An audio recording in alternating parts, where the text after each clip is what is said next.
simulated greed MRI, so thus SG. Now, in this little MRI, we're going to start just by looking at the brain a little bit here. Now, I'll say, my thought this morning was to have a little fun with something, but the truth is it comes from, this part, from scientific knowledge. Okay, you ready to be wild? Here it is. There it is. That's the MRI of our simulated greed person who will be coming up later. But I just wanted to point out for you something here as we talk about this. Last week, what we learned, okay, here are the synapses, the neurons in your brain are firing, and generally what happens if it's something you find pleasurable, the pleasure center is right deep in the center of your brain. Obviously, this is like a cross-section view, so deep in the center of your brain is this reward center, or, see if you can see it. Can you see that, Kev? You've got the cortex in view and all of that stuff, the medulla oblongata and all of that. That's the only two words I know. I just thought I'd try to sound smart. What's that? Are you talking in tongues back there? Yeah. But as these things fire, now there's another word we want to introduce is dopamine. And no, that's not a drug you buy from users on the street. Dopamine is a neurotransmitter. It helps. It's like if you have a spark plug, it would be like the gas that kind of makes that thing fire. And as these fire, things fire to the pleasure center down here. When that fires, whatever your mind perceives as pleasurable, it will fire there. And so if something pleasurable is happening, there will be a dopamine release in your head, firing of the neurons, and eventually or ultimately firing the pleasure center in your brain. And chances are we've all experienced that. If you've never experienced pleasure in your life, well, we can have a counseling session after church. Hopefully you have. But this dopamine release, it kind of works like this. Ever see a kid who got that present they were waiting for at Christmas time? You know, so, that's a dopamine release going on. The pleasure center has been triggered. Or perhaps it's been you. You've gone and you've made this really great deal on a car or some purchase and you're feeling really good about how shrewd a businessman you are. Dopamine release, same thing. Or on the romantic side, the first kiss with that loved one. Big dopamine release, right? It all comes down to the firing and the lighting up of that pleasure center down there in your mind. So the whole thing is that as far as this goes, desire and pleasure is not a bad thing. Well, actually, it's not a bad thing or a good thing. It's just something that gives you that positive feeling. But what happens when it becomes something that really shouldn't, or even worse, something that is naturally is a pretty good desire to have, but it gets out of balance.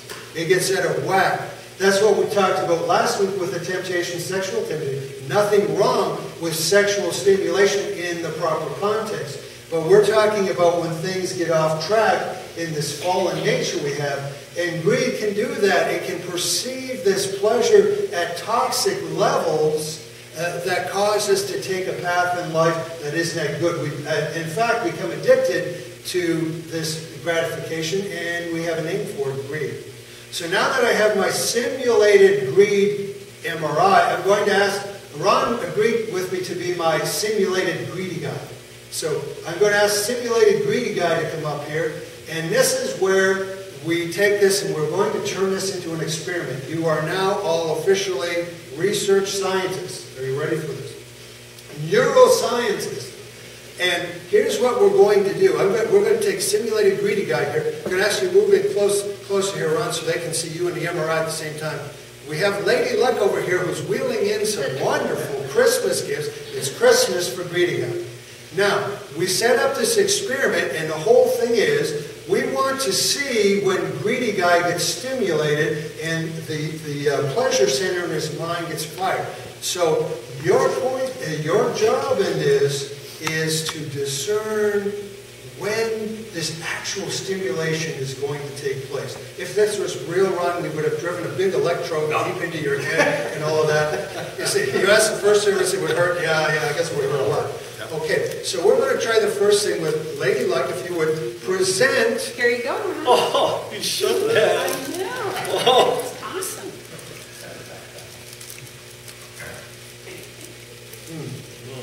All right. I'll tell you what. ahead, greedy guy. Would you mind giving that back to Lady Luck? And of course, scientific, we have verification. So, Lady Luck, what we want to do is the same stimulation. So, same gift. We're going to try it again. And see how we make it. There you go, Ron. Pleasure Center didn't last long that time. But we better up the stimulation here, Lady Luck. Let's try a bigger gift and see how we make it. Big one. Well, he seems kind of stimulated there. Where else already?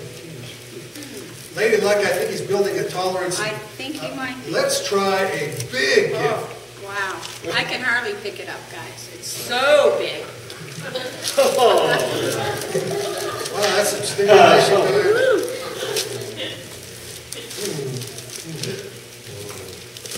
Not so much anymore, huh? Not so much. Okay, well, thank you, greedy guy. We have our data to work with now. And so here we looked at the stimulating of the pleasure center of greedy guy's mind. So anybody, you are scientists, welcome to the scientific neurological forum of Canaan Church. Anybody care to point out what was a pattern that was happening to greedy guy there? It is in the acquiring of the gift that the dopamine is fired, not in the ownership of the gift. And wouldn't that explain a lot of things? And aren't there some serious implications if it comes in the acquisition of the gift and not the ownership? There's a biological side. There's a physiological side. There is a psychological side to the whole thing. And that just sets us up for an understanding of the spiritual side. Let me throw you out a definition I would give, a spiritual definition of greed would be this. Greed is the ultimate idolatry because it worships the one false god that everybody loves. Self. Self. Now I want you to do one more thing for me this morning in this. We've looked at, you have now, as we looked at the physiological, you are all now PhDs in neurology, right? We did our thing, you did the research. We know the physiology, we know the psychology, we even looked at the spiritual. So I want to read you an event in Scripture, an account in Scripture that you know. And as a matter of fact, you probably know it as a rich young ruler. Now as I read this, I want you to forget that you ever heard the story before. Just hear it. And hear it through your new clinical training mind that you have out there. And as you do that to yourself, I want you to isolate 3 words through this. And they will be the words, they will be the red flags of the rich young ruler. Right in his own language, 3 key words that set up that he had a problem with greed. Now that we understand clinically all about greed. So here we go. You ready to discern? And look you, a man came to him and said, Teacher, what good thing am I to do to possess eternal life? He said to him, Why do you ask me about the good? And of course this is Jesus speaking. There is one who is good. If you wish to enter into life, keep the commandments. He said to him, What kind of commandments? Jesus said, You must not kill, you must not commit adultery, you must not steal, honor your father and mother, and you must love your neighbor as yourself. And the young man said, I have observed all these things. Why am I still lacking? Jesus said to him, If you wish to be complete, go sell your possessions and give them to the poor, and you will have treasure in heaven. And come follow me. When the young man heard that saying, he went away in sorrow, for he had many possessions. Now, before we pick on this poor young fellow, I just want to point out a few things for us. One, he was a good guy. My guess, if this fellow walked into this church, oh man, let's get him to be a member. There's our next elder, right there. He had a lot of wealth, so he was successful, but he also had a strong moral code. This guy lived a religious life. And boy, that's hard, right? To have a lot of stuff and to still be religious is a tough thing.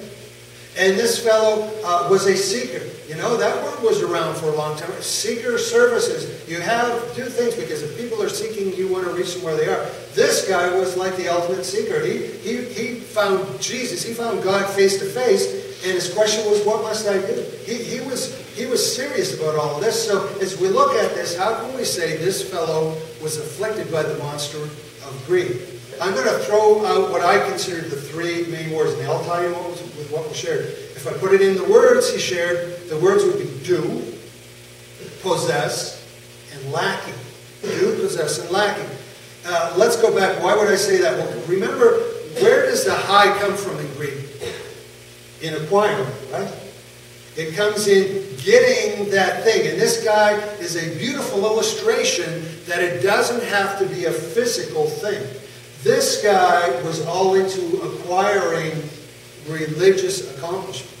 His identity, as Maurice pointed out, was in his possessions. So his identity was tied into his possessions. But the dopamine high came in collecting religious accomplishments. Put it in simpler terms, he could feel good about himself when he did something religious. And so he kept doing little religious things so he could feel good about himself and keep the dopamine flowing. But as we studied and we saw with Simulated Greedy Guy, when you acquire, it only lasts for a little while and then you feel empty again. So there brings in the second word. He comes to Jesus. What an interesting word to use. What am I still lacking? He had the sense, for all the bragging rights, for all the religious kudos that he had, he's asking, what am I lacking? He knew he was missing something. And then this ties us into last week. Remember how we said etching the pattern? But he couldn't stop thinking like he thinks. And so even though he needed to do something radically different, the question he comes before God with is the same old question. He comes, Jesus, what must I acquire in order to solve this lacking issue? What must I get? What must I do? What must I do as accomplishment? And so what must I do? What new thing must I accomplish? And then this lacking will go away. And I love the way Jesus handles this, because he starts right where the guy is. And he says, well, let me give you a few actions. Here are the 10 Commandments. Don't steal, don't honor your father and mother. Do these things. And the guy goes, well, I done it and I got the t-shirt. And so, he's done these things. And then the bombshell, man, if you read it, that sounds harsh. But you know what? Breaking a cycle is a hard thing to do. And this greed cycle may be the worst of all. And so he says this, what? Sell all your possessions and then follow me. And there's a double thing that's going on, a double correction, a double therapy that's going on in what Jesus says. In this first he says, listen, God, you need to get that sense of identity from something other than the possessions. Now, if you remember last week, we said, well, the whole thing about this, you can't just deprive, it's replace. And that's what Christianity is. And that might be one of the reasons that we suffer so much in the society of being misunderstood. Because we put out this message, don't do bad things. And so we're saying, deprive yourself of these things. But that's not God's message at all. God's message is replace. He says, you have a need and you're trying to fill it with the stuff. Replace the need with me. Don't take your identity from the stuff. Find that identity in me instead. And I tell you what, if in your Christian belief you haven't reached the point where your identity ties in with Christ instead of your stuff, your accomplishments, even your religious accomplishments, you're still in trouble. You're still in danger. So the first thing is this. And then he does this, and the second thing he does is he changes the focus in the solution. See, this guy was all about what do I do? And Jesus very subtly changes from, no, not what you do, what you become. Not what you do, what you become. Because the guy is asking, what do I do? What new accomplishment do I collect? And instead, Jesus says, have your treasures in heaven. What are your treasures in heaven? Your treasures in heaven are not what you do. Your treasures in heaven are not the accomplishments. The accomplishments that we do in this life, you know what they are? They're merely the incidental consequence of what we are. And Jesus is telling you, it's not what you do, it's what you are. In here, when you are a child of God, when you're a citizen of the kingdom of heaven, what are you? You are saved. You are friends with God. You are filled with the Spirit. You are filled with the fruits of the Spirit. You are holy. You are humble. You are co-heirs with Christ. You are all these things. You become those things. That's where the answer is, not in what you do, not in what you collect.